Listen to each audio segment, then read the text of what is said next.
Драги гледачи, добре дојдовте во најновото издание на емисијата Инфорегион, а денеска ќе поразговараме за еден навистина интересен и уникатен проект кој што се спроведува не само за прв пат во Македонија, туку и за прв пат во целиот регион, па и во Европа. Наш соговорник е Даниела Цветановска од ЛАК Агро Лидер. Добре дојде во емисијата Инфорегион. Добар ден и ви благодарам на поканата да можам да го презентирам овој иновативен проект и резултатите од овој проект.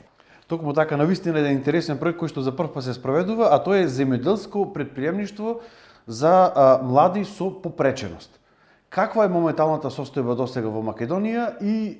како дојде до идеја за имплементација на овој проект кој што е во соработка со повеќе држави и од Европа, но и од надвор од овој континент, односно од афричките земји?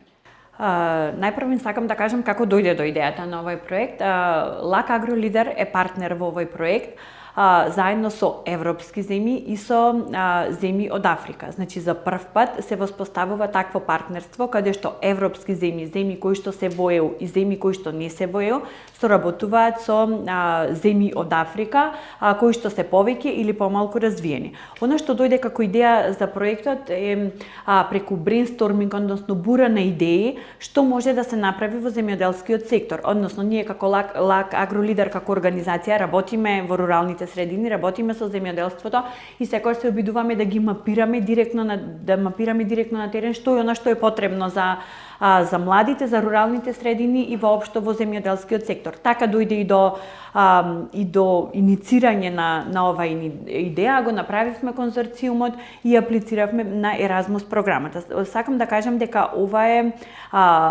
проект кој што е признат од Еразмус програмата и е број 1 на листата на проекти по своето влијание кој што го има и резултатите кои што ги достигна во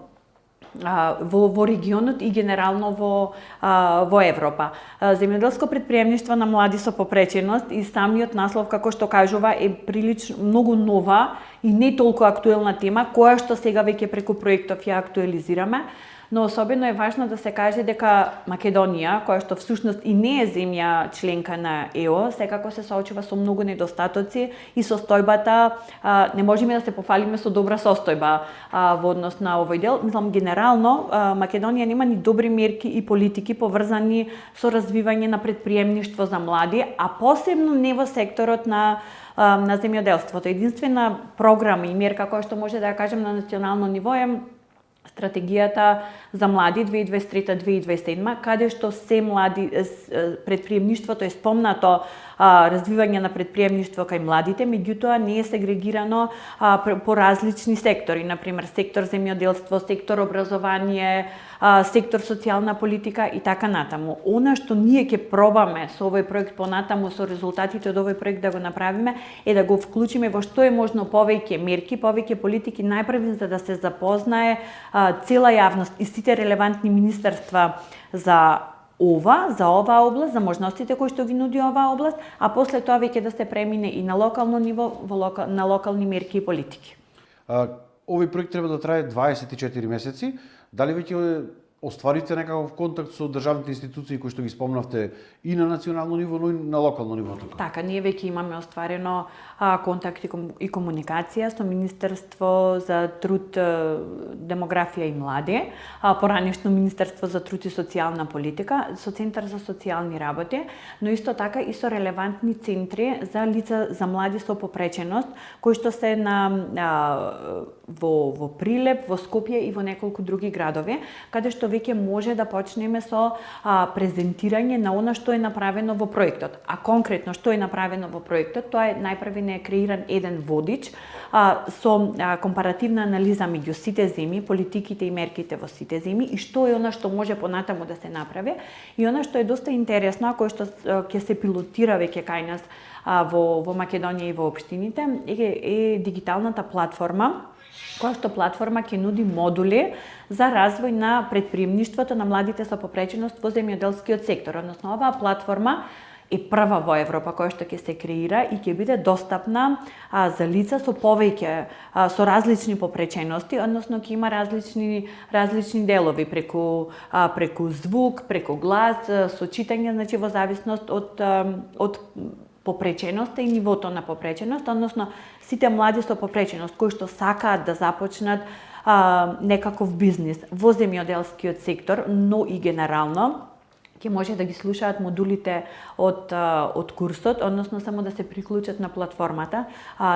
Тие модули ќе бидат преведени на повеќе од 8 јазици, значи нема да биде само на национално ниво, на ниво на Македонија, туку ќе биде на повеќе јазици, во повеќе земји, за да има поголема достапност. Понатаму сме во план да веќе да воспоставиме комуникација и со средните училишта, дури и со центрите за социјална работа и со општините, за да можеме да детектираме млади со попреченост кои што можеби се веќе надвор од образовниот процес, за да може да стигнеме и до нив, односно ако не и да започнат собствен бизнис, барем да се запознаат со основите на младинското предприемништво и на она што може да направат. Можеби во моментот тие нема да отворат бизнис, но никогаш не се знае дали тоа може да биде после 2 месеци, 3 месеци или после 1 година. Секако, сето тоа поддржано со национални и локални мерки и политики. Дали остварите некаква средба и со факултетот за земјоделски науки и храна во Скопје? Оно што е сега ново на факултетот, сме во комуникација веќе со факултетот, но оно што е интересно и што веќе чекаме да проработи, да профункционира, е тоа што од октомври оваа година за прв пат се отвори нова катедра за дигитализација и модернизација во земјоделството, со тоа што е многу рано за да може да кажеме дека веќе има резултати, но секако дека ќе има резултати, односно ќе имаме обучени и спремни кадри кои што ќе може да им помогнат не само на младите со попреченост, туку генерално на целото население кои што се занимава со земјоделство, а посебно на младите кои што сакаат да започнат бизнис во земјоделскиот сектор. Направивме првични контакти, меѓутоа се уште немаме воспоставено соработка, бидејќи како што кажав, се уште е на почеток, значи и таму треба уште да се воспостават норми, правила, да се навлезе веќе во тематикава, бидејќи како што кажав, е прв пат од октомври, веќе 2 месеци функционира. Има студенти кои што одат на предавања, меѓутоа треба малку повеќе време за да се направи цела таа наставна програма, методологија, за да може веќе и овој дел од проектот да се имплементира на факултетот за земјоделски науки. А инаку да, секако ние во план, освен првичните контакти да воспоставиме соработка кој што секако ќе им помогне понатаму и на студентите, меѓутоа и на целната група за како тие ќе можат да им помогнат на лицата со попреченост за дигитализација во земјоделскиот сектор. Што говорат искуствата досега во овие земји кои што се вклучени во проектот од неговата имплементација? Како и за се друго, така и за ова, земјите кои што се членки во ЕО имаат многу добри и успешни резултати и примери поврзани со ова, односно освен што државите како што се Грција и Хрватска имаат програми кои што развиваат и го унапредуваат предприемништвото на младите, веќе имаат и сегрегација на тие политики и во различните сектори, односно веќе имаат воспоставено мерки, имаат фондови кои што се однесуваат за поддршка на младите со попреченост кои што сакаат да започнат бизнис во земјоделскиот сектор. Тоа е она што го кажав и на почетокот. Ние не сме дел од ЕО, можеби по документација се стремиме да бидеме, да го имаме тој дел од европските правила, меѓутоа во пракса ние не го имплементираме тоа. И како што кажав, ние немаме посебен фонд за развивање на предприемништво за млади, кој што ќе ги поддржи младите, посебен фонд во рамки на министерствата или на општините, а не пак да одиме чекор напред со поддршка, финансиска, логистичка и секаква материјална поддршка поврзана на развивање на бизнис на млади со попреченост. Тоа е она што во европските земји го имаат и се развива. Кога би можело Канада да се очекува создавање на еден таков фонд?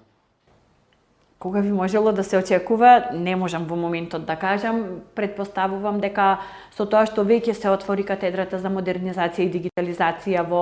на земјоделскиот факултет, веќе се направи првиот чекор. Распределбата, промената на министерствата со тоа што повеќе не е Министерство за труд и социјална политика, туку е Министерство за труд, демографија и млади,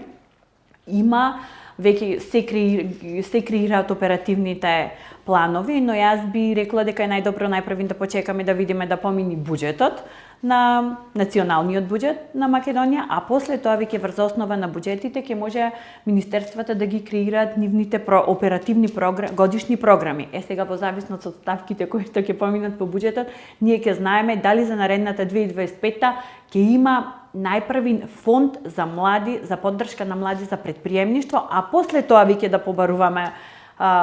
фонд за развој на предприемништво во земјоделскиот сектор.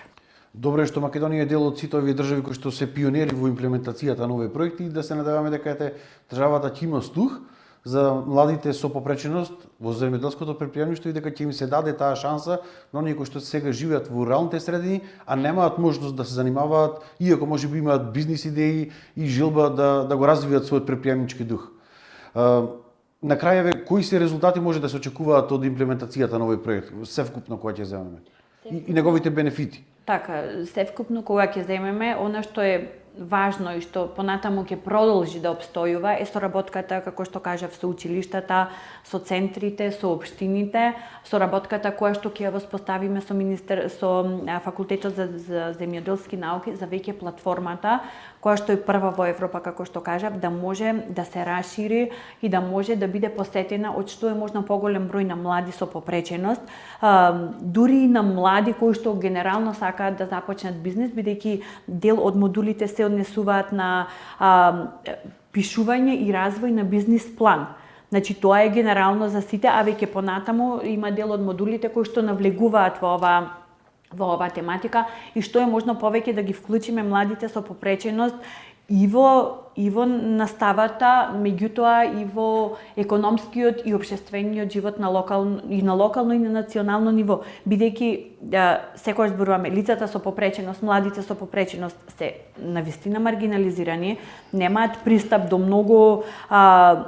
многу работи кои што сите други ги имаат. И секој еден чекор е напредок за нив, односно да можат да бидат вклучени во тој дел. Ние секогаш се залагаме за делот на, би го кажала на англиски, equity и equality, односно еднаквост и правичност. Не може еднаквост и еднакви услови за сите, поради тоа што не на сите им требаат еднакви услови, туку им требаат правични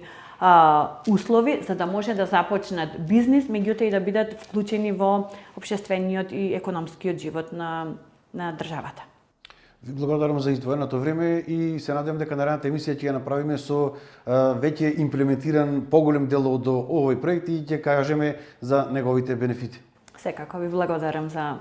поканата. Наредната емисија ја претпоставам дека ќе биде презентација на платформата. Еве можам да кажем дека за прв пат кај вас ќе ја презентираме таа платформа, па после тоа ќе оди до другите релевантни институции. Инфокомпас останува со поддршка на вас, драги гледачи, ние се гледаме во наредното издание со нови информации.